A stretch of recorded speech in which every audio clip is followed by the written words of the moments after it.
Hong Kong is a quintessential example of East meets West, and its fusion food is world renowned. So over the next couple days as we film our episode, we're taking you with us to try the best food in Hong Kong, from street food to Chinese barbecue. Let's do it.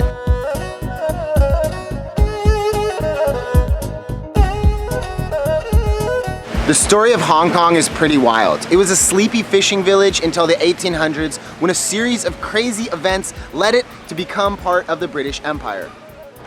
Back then, the British Empire had a problem, a major trade deficit with China. The British were importing tons of things from China, silk, tea, and porcelain. But the Chinese didn't want to bring anything back from Britain, just take the gold. So the British came up with a devious plan. They got the Chinese hooked on opium. They grew it cheaply in their colony of India and flooded the Chinese market, to the point of causing a full-blown opioid epidemic. When the Chinese tried to put a stop to the trade, the British responded militarily in what became known as the First Opium War. There were two. Put simply, the Chinese lost, and the British took Hong Kong as a colony. Hong Kong remained a British colony for 156 years, becoming a major trading port with a fabulously wealthy economy before returning to Chinese rule in 1997, with the promise of 50 years of autonomy.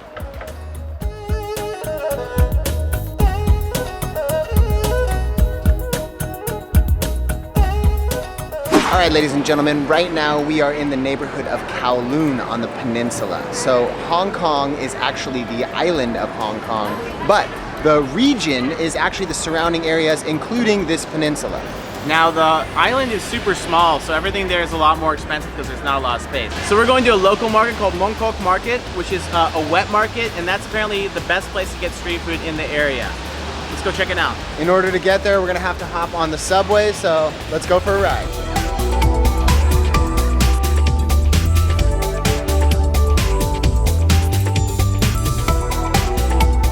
So we've descended into the subway, but before we can get to the subway station, we've had to walk through a mall. Hong Kong is very world famous for its shopping, tons of designer brands, usually at prices much more affordable than back home. Some of the shops of dubious quality, but when in Hong Kong, you gotta shop, you gotta eat.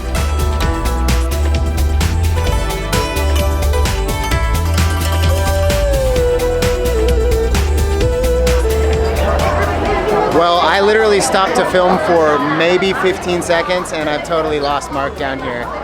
There are just so many people. And it's kind of like sensory overload, but that was quick. I got lost in maybe 10 seconds. Almost lost you, dude. There's so many people here. 130?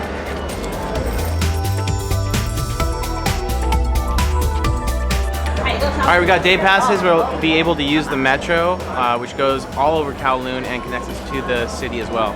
Would like to get to the island by the scenic Star Ferry, but first things first, we're hungry and this is the fastest way to get to the market.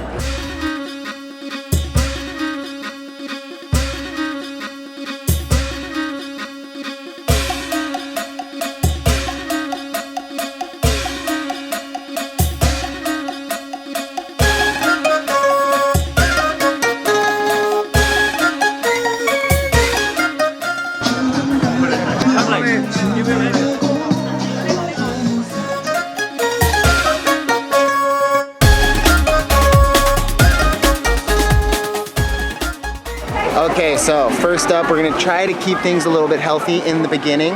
What's a vegetable market? We are at a produce market and we're gonna have some jackfruit, which is a type of fruit that grows here in Southeast Asia.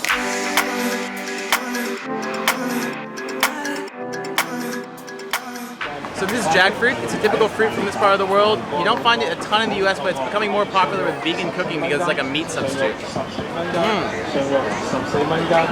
Wow. Good. Sweet. Not too sweet though.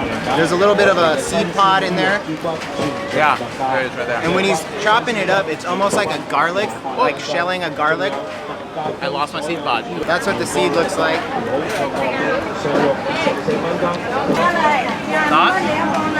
Not bad. It's pretty neutral, like the flavor's neutral. Yeah. It's not that sweet, it's not that savory.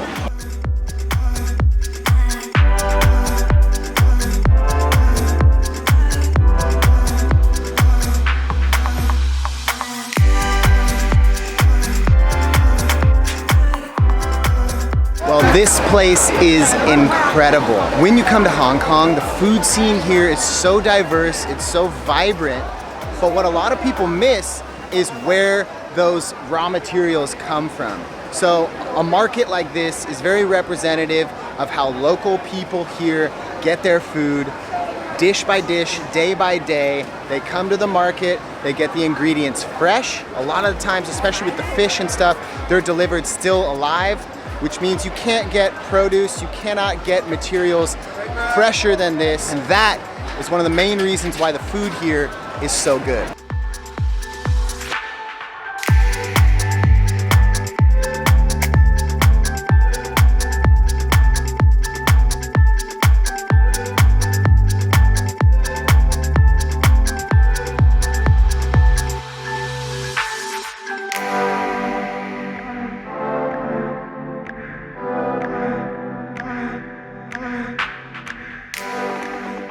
So I was in Hong Kong 9 years ago on this trip I did through Southeast Asia after college. I went to Hong Kong for about a week, stayed in the Chungking Mansions, the cheapest places around, and I was partying by going to that 7-Eleven over there and drinking beers from the refrigerator. We're getting some directions from some friendly locals because we're a little bit lost. The market that we came to, Graham Street Market, we thought was going to be more of a street food market, but turns out it's like more of a produce market. The mission continues.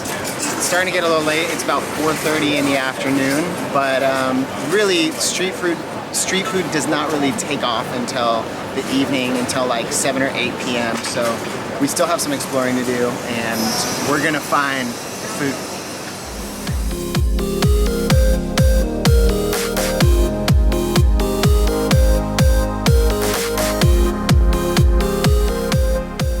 So one of the coolest things about this city is the geography. It's a small island, it's very, very steep, and there's a lot of people living in a very small place. So you have all these streets like this that go up and down the hill, and they're like massive highways of foot traffic. And on top of them, a lot of them have like these escalators that basically take you up and over the crowds and drop you in central spots.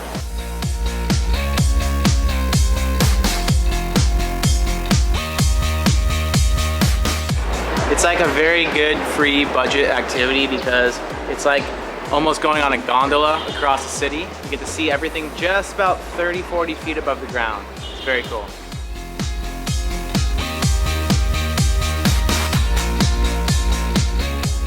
So we've come to Yat Lok. This is a restaurant that's been around since 1957, but it actually has a Michelin star, and that's because here in China, the Michelin Guide has really expanded to include a lot of stuff that's street food and little like mom and pop spots like this, especially here in Hong Kong and Macau. It's been in the Michelin Guide for the last 4 years.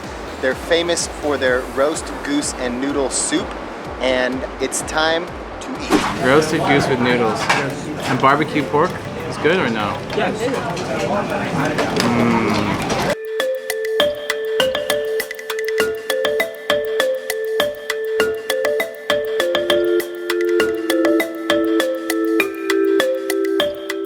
The broth is really light. It's not like super flavorful, but the goose is delicious. The skin is like crispy and sweet. It's really yummy.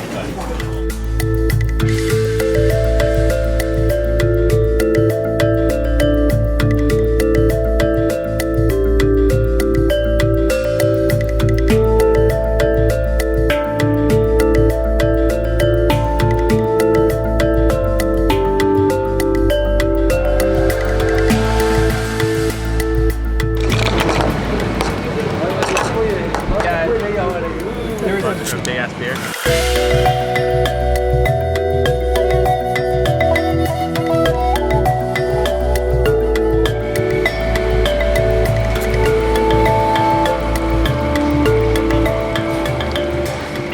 We found this little street food joint.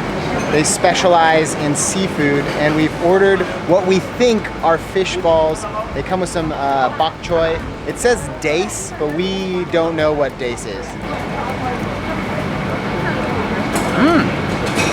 It's really nice. It's light. It's not too fishy. And it's really good. You should try some. This is basically a dumpling without the flour like outside of it. It's like a snail outside of its shell.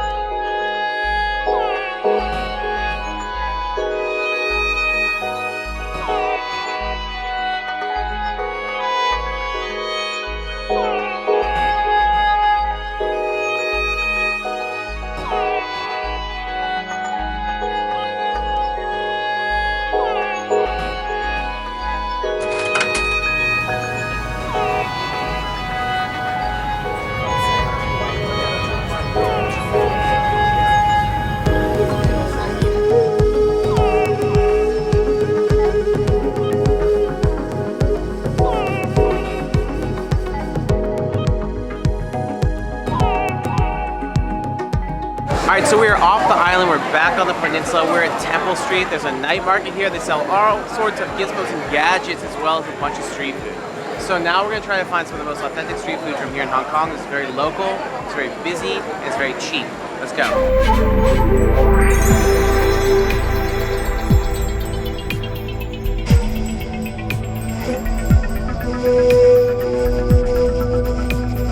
All right, so here we have curried fish balls. They're basically fish balls that are cooked in a curried sauce, served on a stick.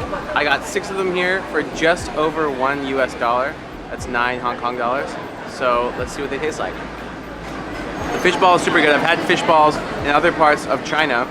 The curry though, I don't know where it comes from. Maybe it's from the influence of Indian migrants who've come here over the years. I don't know, but it tastes delicious.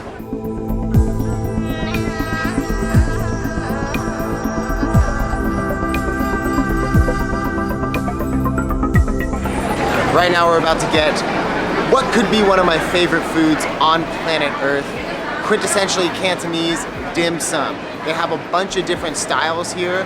You can get it all over the city in Hong Kong, but we're gonna hop across the street here, grab some dim sum, and see how it is. Let's go.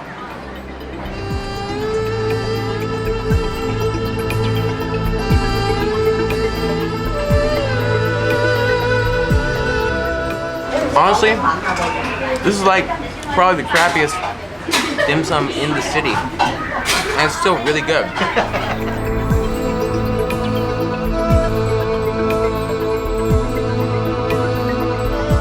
All right, so next up is stinky tofu. It's like tofu, but it stinks. All right, so we're gonna see how it tastes. Hopefully it tastes better than it smells.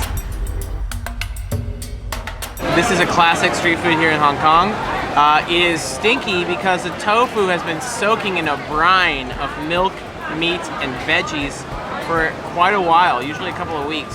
So that's what makes it smell bad.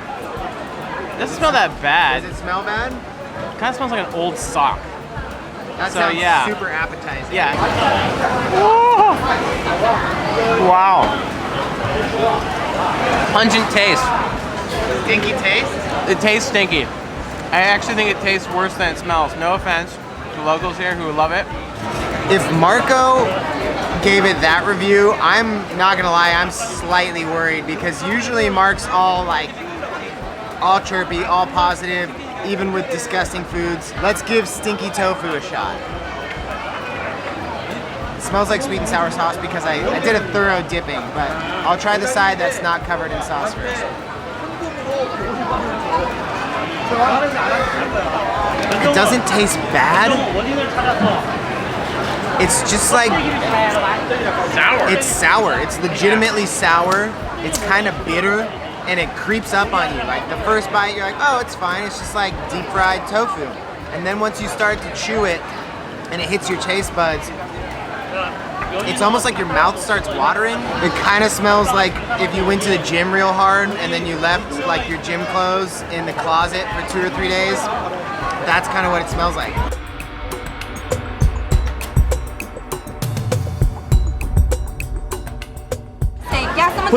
Put some fruit juice. That's very. Okay. Just pour it on top and it's just all in one go.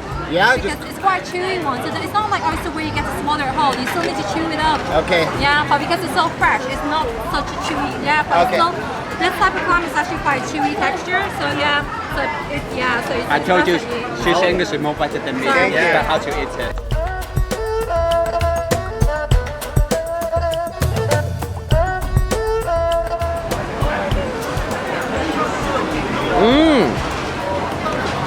Wow. Way better than stinky tofu. This is nice. Yeah? Garlic. It's got garlic, fresh green onions, glass noodles, and then I've never seen a clam like this. It's extremely long. It's like 6 inches long. Without a doubt, that is the winner so far on the street food scene. Delicious. So good. The clams with the glass noodles and a very generous serving of garlic and spring onions on top is just absolutely delectable.